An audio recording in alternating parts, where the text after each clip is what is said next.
भेट्टा कर्मभूभृतां ज्ञातारं विश्वतत्त्वानां वन्दे तद्गुणलब्धये।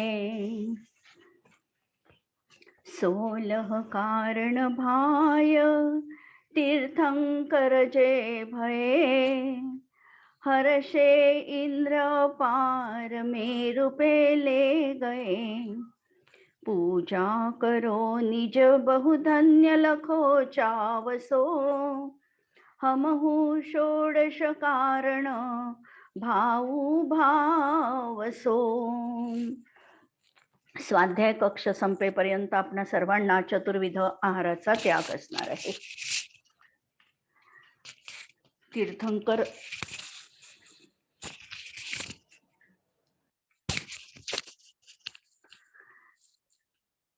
सोलह कारण भावनांचं स्वरूप आपण बघतो आहे आणि तीर्थंकर नाम प्रकृतीच्या बंधाचं कारण असलेल्या या अतिशय पुण्यकारी आणि नित्य हृदयस्थ करणाऱ्या अशा या 16 कारण भावना, अत्यंत पुण्य प्रकृती आणि अनंत अनुपम प्रभावाने युक्त असणारी ही प्रकृती आहे.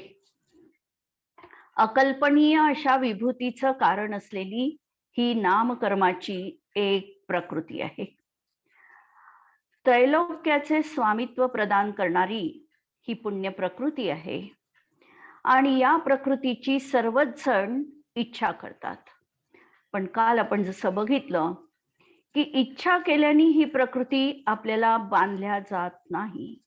यासाठी एक वैश्विक अशी कामना आमच्या अंतरंगामध्ये असावी लागते की आम्ही केवळ स्वतःचं न बघता पूर्ण विश्वाचं सुख जीवनात कसं अनुभवू ह्याविषयी जेव्हा उदात्त कल्पना अंतरंगात असते, म्हणजेच आत्मवत सर्वभूतेषु ही जेव्हा कल्पना जीवनात प्रसारित होते, त्याच वेळेला आम्ही ही प्रकृती बांधू शकतो.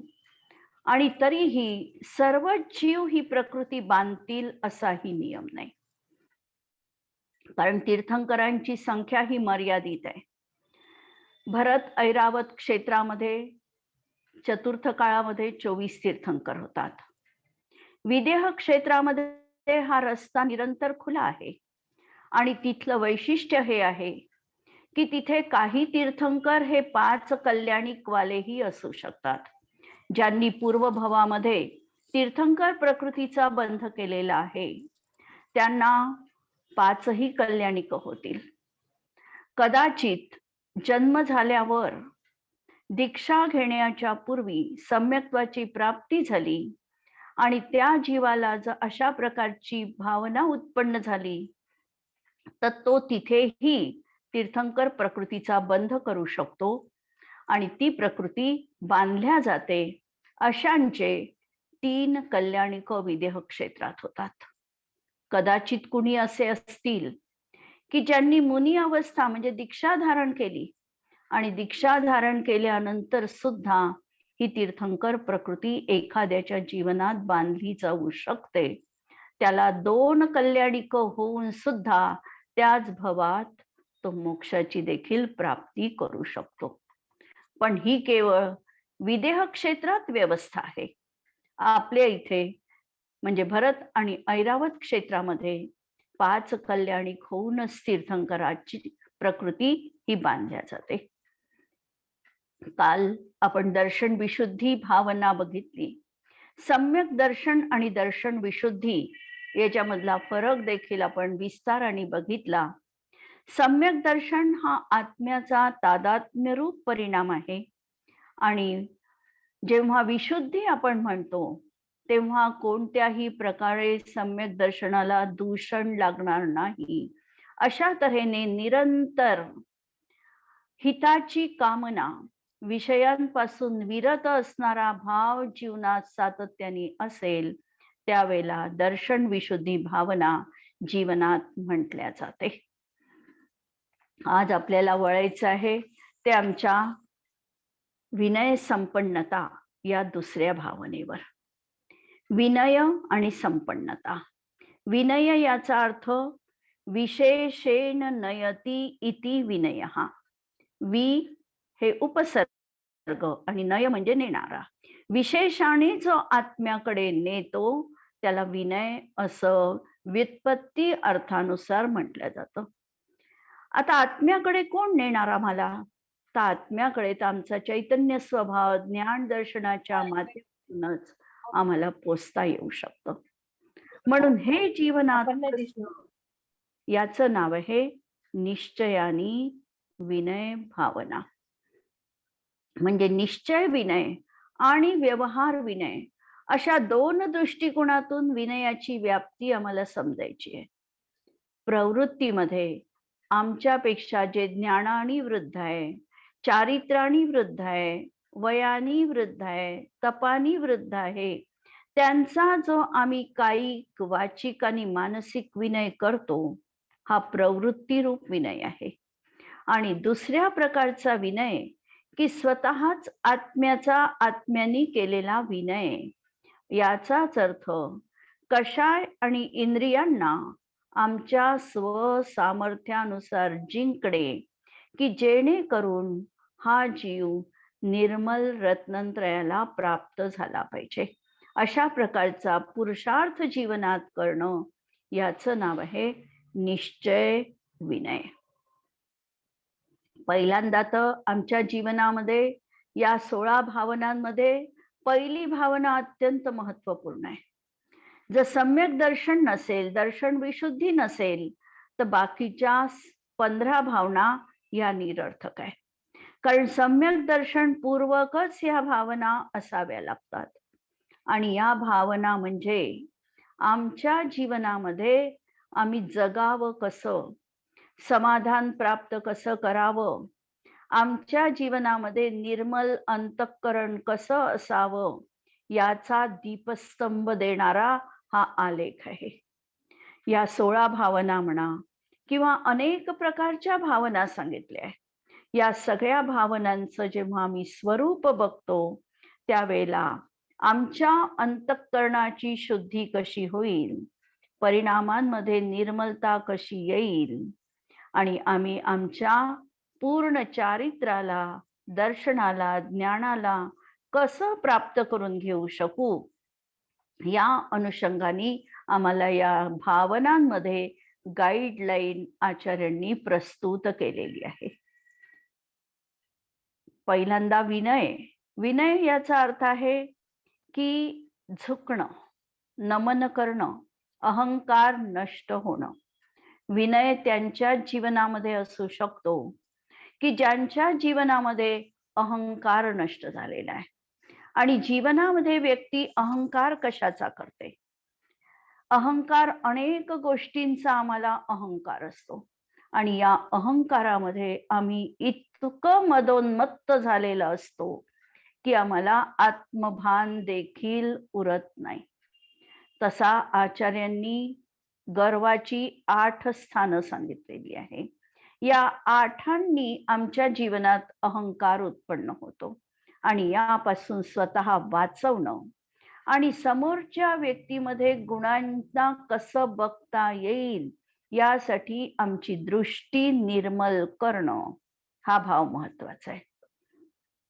एकदा जर का आमची दृष्टी विपरीत झाली नाही, म्हणजे समीचीन झाली, की आपोआपच आमच्या जीवनामध्ये विनय येणार आहे.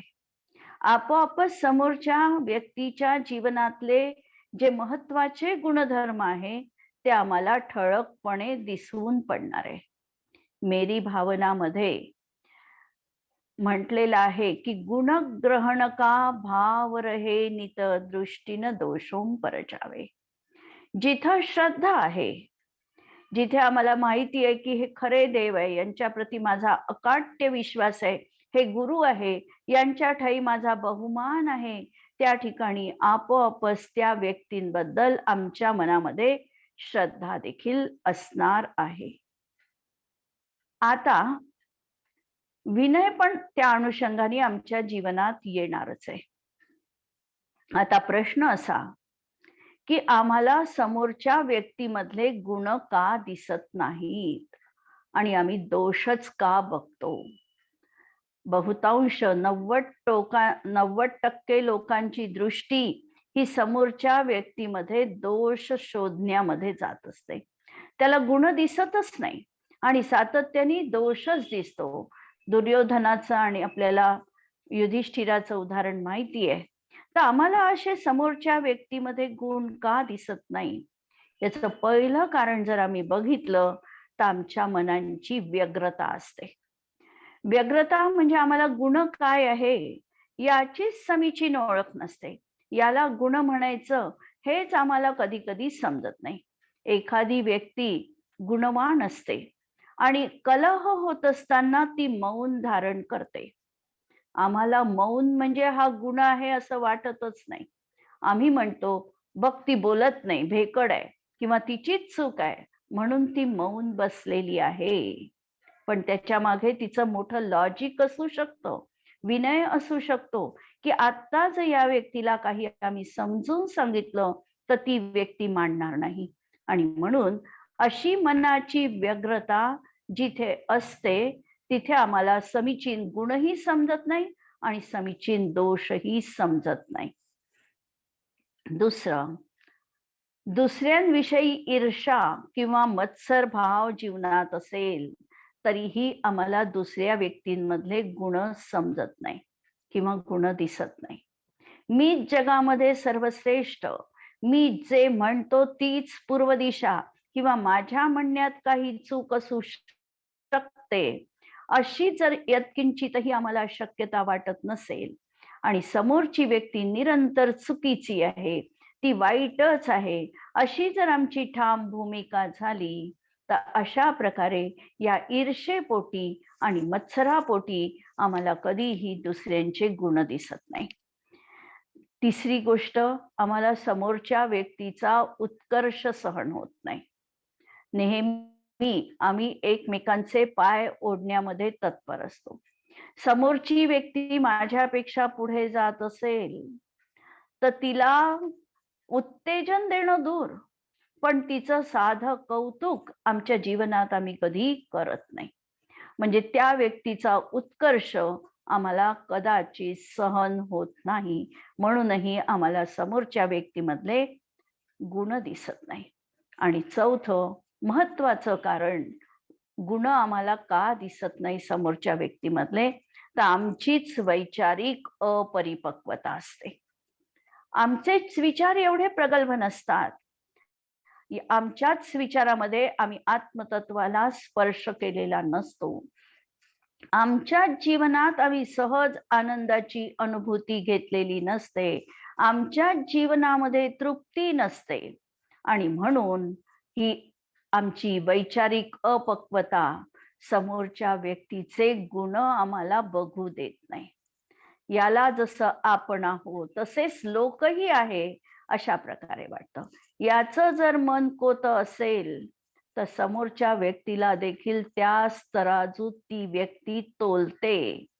त्यामुळे समोरची व्यक्ती उत्तुंग विचार करत असेल, प्रगल्भ विचार करत असेल असं तिला पटत नाही. ही वैचारिक अपरिपक्वता, या 4 गोष्टींमुळे आम्हाला दुसऱ्यांचे गुण त्या ठिकाणी ज्ञात होत नाही.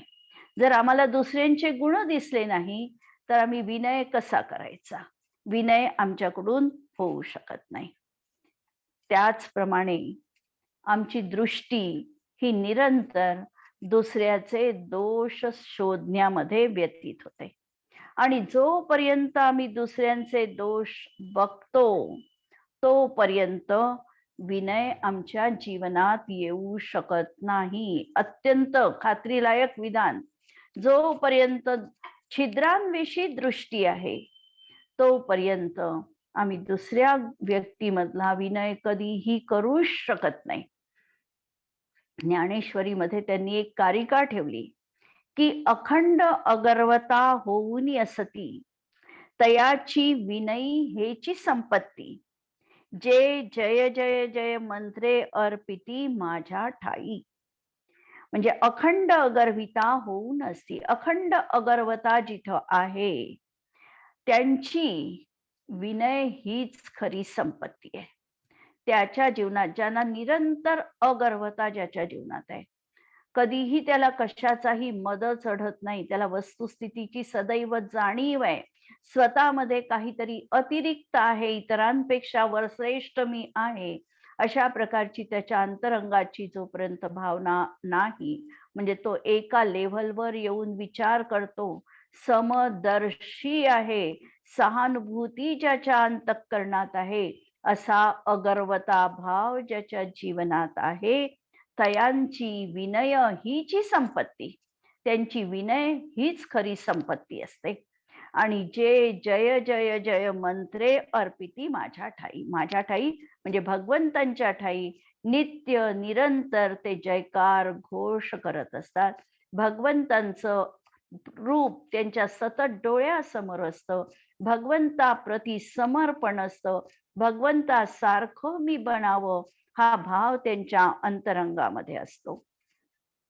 आणि पुढे सांगतात की जेव्हा आम्ही अशा प्रकारे भगवंतांच्या चरणी नतमस्तक होतो, तर नमिता मानापमान गळाले, म्हणून अवचिता मीची जाहले. जेव्हा नमन केलं भगवंतांच्या ठिकाणी, तूच माझा तारणहार आहे आणि तूच मला जे काय करायचं ते कर, तुला मारायचं असेल तू मार, तुला तारायचं असेल तू तार, तुला उद्धार करायचा असेल तू उद्धार कर, ही जी विनयाची शेवटची पराकाष्ठा समर्पण बुद्धी जीवनात आली, तर कुणी मान करो कुणी अपमान करो, ह्याला त्याविषयी कोणत्याही प्रकारचा भाव अंतरंगामध्ये असत नाही. आणि म्हणून अशा प्रकारे त्या वरच्या भूमिकेवर तो अद्वैत अशी भक्ती त्याच्या जीवनात आहे. सर्वोत्कृष्ट विनय अशीच व्यक्ती करू शकते. आणि हा ऐसे निरंतर मिसळले उपासिती, अशा प्रकारे निरंतर ही त्याची उपासना आराधना ही सतत सुरू असते.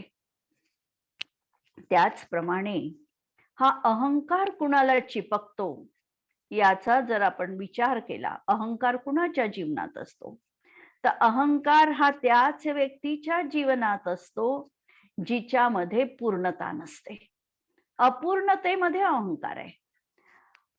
थोडस ज्ञान असेल तर त्या ज्ञानाचा अहंकार जास्त, थोडस तप असेल तर त्या तपाला दाखविण्याचं प्रदर्शन जास्त, थोडीशी समर्पणाची वृत्ती असेल तर ती जगजाहीर होईल, अशा प्रकारचा भाव जीवनात येतो.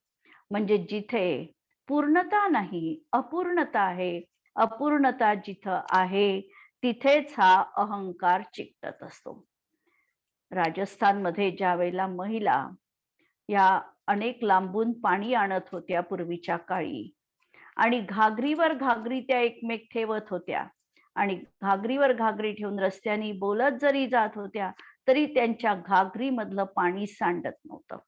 पण एखादी स्त्री जर अर्धवट भरलेली घागर घेऊन जात असेल तर त्या घागरीचा खळखळ आवाज होतो. म्हणून अधजल घगरी छलकत जाय, अर्धवट भरलेली पाण्याची घागर ही जास्त आवाज करतो. पण तीच घागर ज्या वेळेला परिपूर्ण भरली असते त्यावेळेला आवाजही नाही आणि उछलणं म्हणजे खाली पडणं पण नाही. अशा तऱ्हेने ज्या व्यक्तीच्या जीवनात ज्ञानाची समीचीनता आली आहे, श्रद्धा म्हणजे काय हे समीचीन रीतीने जो समजलेला आहे, तपाला त्यांनी योग्य रीतीने जाणले आहे आणि आम्ही अजूनही तपामध्ये कमतर आहे म्हणजे कमी आहे माझ्यात, ही ज्याला स्वतःची मूल्यमापन करण्याची सवय योग्य तऱ्हेने लागलेली आहे, त्याच्या जीवनामध्ये कधीही अशा प्रकारचा अहंकार वाऱ्याला देखील स्पर्श करत नाही. अशा तऱ्हेने हा विनय गुण जीवनात अशा लोकांच्या सहज त्या ठिकाणी येतो. दुसरं, विनयाच्या बाबतीमध्ये तत्वार्थ सूत्रामध्ये विनय किती प्रकारचा आहे याविषयी उमास्वामी आचार्यांनी सूत्र ठेवलं, ज्ञान दर्शन चारित्रोपचारा. ज्ञानाचा विनय दर्शनाचा विनय, चारित्र्याचा विनय आणि उपचार विनय. कुठे कुठे याला तपाचा विनय असं देखील एक पाचवं जोडलेलं आहे. ज्ञान विनय, ज्ञानाचा विनय करणं म्हणजे बहुमान पूर्वक ज्ञानाचं ग्रहण करणं. ज्ञान ग्रहण करत असताना आम्ही कसं असायला पाहिजे, आम्ही कशा प्रकारे ते श्रवण करायला पाहिजे, श्रोत्याचे गुणधर्म कोणते, श्रोता कशा तऱ्हेचा असायला पाहिजे, श्रोता चाळणीसारखा असला पाहिजे की श्रोता सुपासारखा असला पाहिजे. महापुराणमध्ये श्रोत्याचे अनेक प्रकार सांगितले. श्रोता हा मातीप्रमाणे असला पाहिजे किंवा गायीप्रमाणे. कसा? गायीप्रमाणे श्रोता पाहिजे, सरळ अंतःकरणवाला, की ज्याला दिव्य देशना जी आहे, तीर्थंकरांची जी वाणी आहे ती त्याच्या हृदयाला स्पर्श करणारी असावी. मातीच्या ढेकळ्याप्रमाणे म्हणजे ज्याप्रमाणे पाऊस आला की मातीचं ढेकूळ ओलं होतं पण लगेचच ते कडक बनतं, तसा श्रोता नसावा. म्हणजे ज्ञानाचा विनय कसा असावा, ज्ञान ग्रहण करत असताना श्रोता कसा असावा, वक्ता कसा असावा, बहुमानपूर्वक आम्ही कसं ऐकावं, वक्त्यांनी कसं सांगावं, या सगळ्या मर्यादा ज्ञान विनयामध्ये येत आहे. आणि ज्ञान विनयाचं वैशिष्ट्य की ज्ञानामध्ये निरंतर मनन, चिंतन, अभ्यास हा भाव सातत्याने पाहिजे. ऐकलं ते गुणता आलं पाहिजे.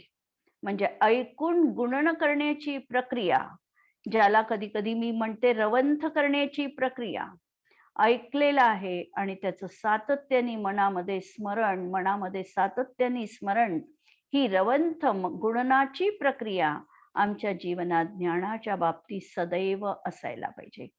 आणि ज्ञानाच्या बाबतीत असं म्हटलं जातं की 24 तासाच्या आत जर आम्ही ज्ञानाचं परत रिव्हाइज केलं, काय आम्ही काल शिकलो किंवा काय आम्हाला लक्षात ठेवायचं, हे जर आम्ही थोडं रिव्हाइज होऊन गेलं तर ज्ञान कधीही विस्मृतीत जात नाही. ज्ञानाचा क्षयोक्षम हा नित्य वाढणारा असतो, हे लक्षात घ्यायचं ज्ञानाच्या बाबतीत. दुसरं सांगितलं दर्शन विनय.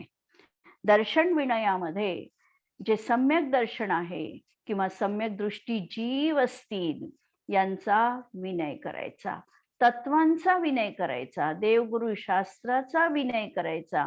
आणि तत्व हे असंच आहे आणि अशाच प्रकारचं आहे, हा भाव सातत्याने अंतरंगामध्ये जोपासायचा. आम्हाला कदाचित अज्ञानतेमुळे तत्व पूर्ण समजलं नसेल, आमच्या ज्ञानामध्ये मर्यादा आहे, आमचं ज्ञान क्षयोपक्षमिक आहे, कदाचित आमच्या समजण्यामध्ये फरक पडला असेल, पण तत्व कधीही विपरीत असत नाही. अशा प्रकारे तत्वाविषयी अकंप श्रद्धा असणं, याचं नाव आहे दर्शन विनय. तिसरं चारित्र विनय. 5 प्रकारचं चारित्र्य आहे. सामायिक, छेदोपस्थापना, परिहार, विशुद्धी, सूक्ष्म संप्रदाय आणि यथाख्यात. नावं परत परत येणार आहे यासाठी की आमचं ते मजबूत झालं पाहिजे, पक्क झालं पाहिजे. अशा प्रकारे 5 चारित्राचे धारी जे जे कोणी असतील त्यांचा यथायोग्य विनय, यथायोग्य प्रतिपत्ती. हे तर मुनींच्या बाबतीमध्ये. जर 5व्या गुणस्थांवरती असेल तर त्याचीही त्या अनुसार, त्याच्या भूमिकेनुसार योग्य तऱ्हेने प्रतिपत्ती. 4थ्या गुणस्थांवरती जो असेल, चारित्र संपन्न नसेलही तो, पण सम्यक दृष्टी आहे म्हणून त्याच्या जीवनात तशा प्रकारची त्याची यथायोग्य विनय हा जीवनामध्ये चारित्र विनय मध्ये गेला आहे. तपविनय मध्ये जे तपस्वी असतील, जे रुद्धिधारी मुनी असतील, त्यांचा विशेष रीतीने आदर सत्कार करणं. विनयाच्या बाबतीत आपण हे बघू शकतो की विनय जीवनात कसा असावा. एक उदाहरण सांगते की ज्ञानसागर महाराज, आपल्याला माहिती आहे आचार्य ज्ञानसागर जे विद्यासागर महाराजांचे गुरु होते. आणि त्याच काळामध्ये शिवसागर महाराज होते की जे शिवसागर महाराजांनीच ज्ञानसागर महाराजांना मुनी दीक्षा दिलेली होती. पहिल्यांदा हे जे ज्ञानसागर महाराज होते, यांचं नाव भुरामल पंडितजी असं होतं आणि हे अत्यंत ज्ञानी होते आणि यांनी बहुतांश अनेक मुनींना देखील शिकविण्याचं कार्य केलेलं आहे. आता प्रसंग एक दिवस असा घडला की दोनही महाराज एका डायसवर आले. शिवसागर महाराज आणि इकडे ज्ञानसागर महाराज. दोनही महाराज एका डायसवर आले आणि त्या ठिकाणी योगायोग असा की एकच उच्चासन ठेवलेलं होतं. आता उच्चासन एक ठेवलं, महाराज दोन झाले, दोघही पोचले. ज्ञानसागर महाराज शिवसागर महाराजांना म्हणायला लागले की तुम्ही या पाटावर बसण्याचा, यावर उच्चासनावर बसण्याचा तुमचा अधिकार आहे, कारण तुम्ही मला दीक्षा दिलेली आहे, तुम्ही माझ्यापेक्षा श्रेष्ठ आहात. शिवसागर महाराज म्हणायला लागले, जरी मी तुम्हाला दीक्षा दिली आहे हे सत्य आहे, तरी बरचसा ग्रंथांचं पठण पाठन माझं तुमच्याकडून झालेलं आहे. ज्ञानाने तुम्ही माझ्यापेक्षा श्रेष्ठ आहे, तेव्हा या सिंहासनावर बसण्याचा तुमचा अधिकार आहे. दोघांचंही मी करत अशा प्रकारे तू त्या ठिकाणी बस असं करत 5 मिनिटं व्यतीत झाले. शेवटी दोघंही एकमेकांना भेटले आणि त्यांनी ती सिंहासनाची जागा काढून टाकली, म्हणजे सिंहासनच तिथून काढून टाकलं आणि दोघंही समतल पृथ्वीवर म्हणजे एकाच लेव्हलवर बसले. हा आहे विनय जीवनात, की कसा विनय जीवनात असायला पाहिजे आमच्या. आणि अशा प्रकारचा जेव्हा गुरूंच्या जीवनात विनय असतो, तेव्हा लक्षात घ्या की किती प्रकारचं कार्य आमच्या जीवनात सहज होऊन जातं. म्हणजे म्हणून म्हटलेलं आहे की विद्या विनयेन शोभते. नंतरचा विनय सांगितलेला आहे उपचार विनय. हा उपचार विनय देखील 3 प्रकारचा आहे. एक म्हणजे कायिक, मानसिक आणि वाचिक. कायेने सुद्धा आम्ही दुसऱ्यांना अगदी आदरपूर्वक, बहुमानपूर्वक या बसा करू शकतो कायेने. वचनानी उच्चारण करून या, मला खूप आनंद झालाय, अतिशय आनंद, अशा तऱ्हेने आम्ही वाचनिक विनय.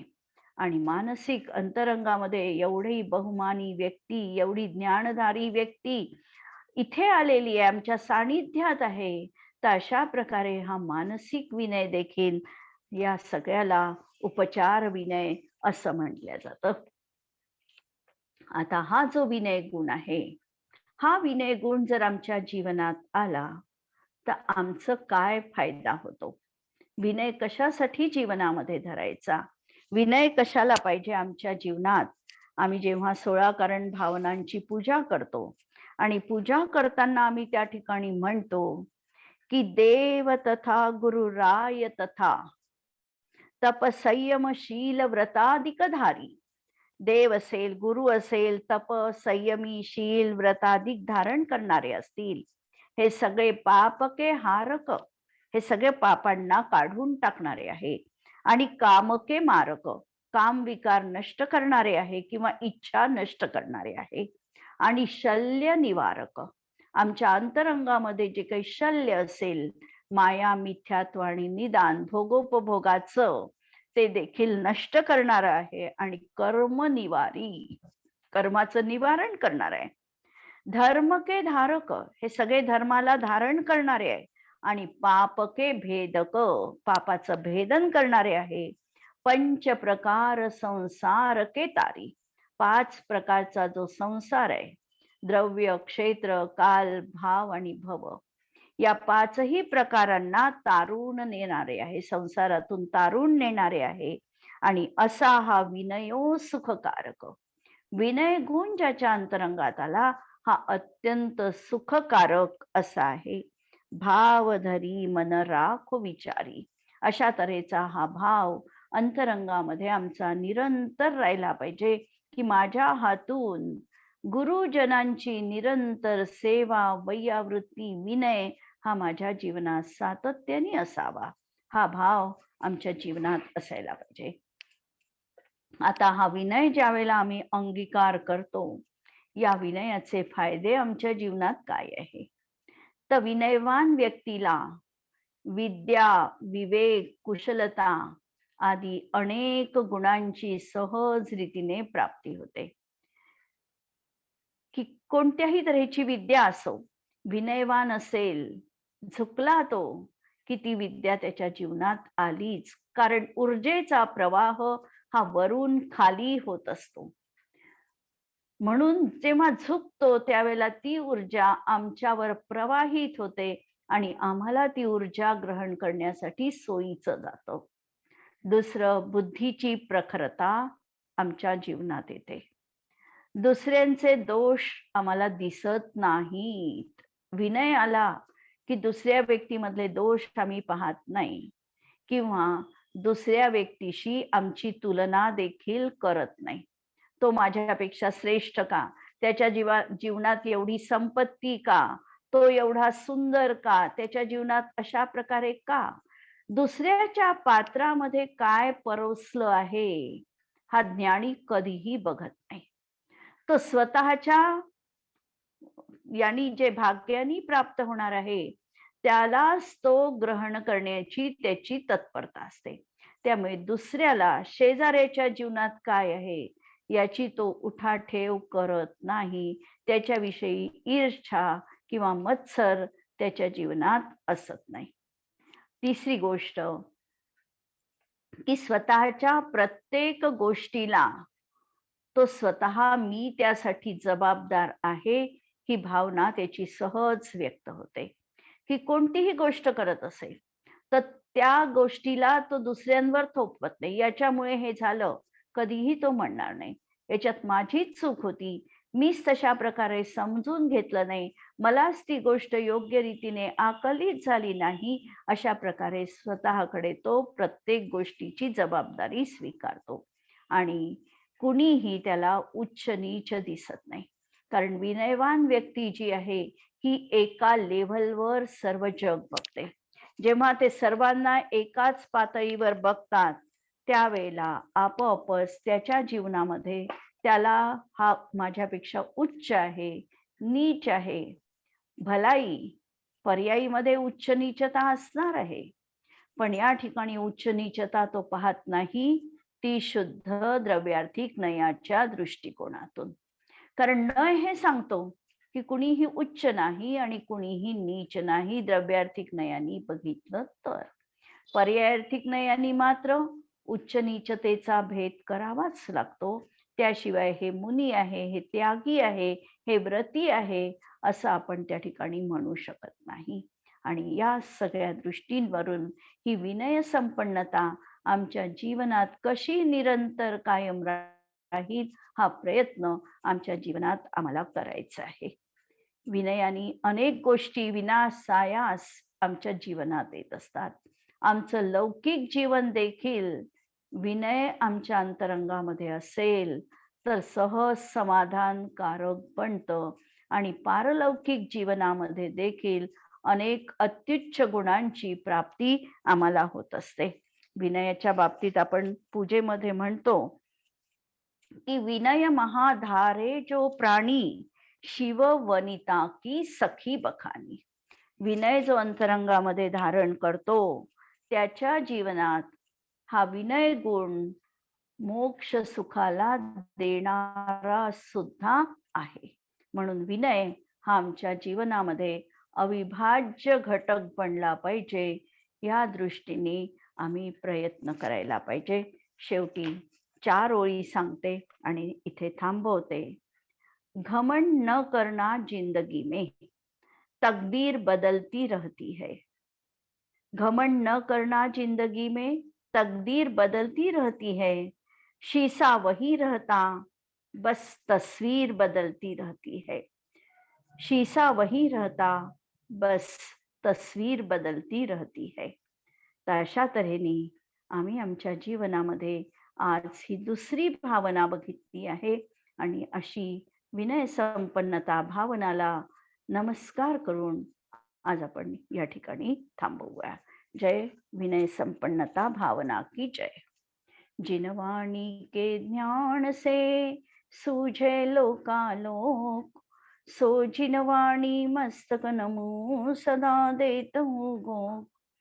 नमो अरिहंताणं, नमो सिद्धाणं, नमो आयर्याणं, नमो उवच्छायाणं नमो लोये सव्वसाहुणम्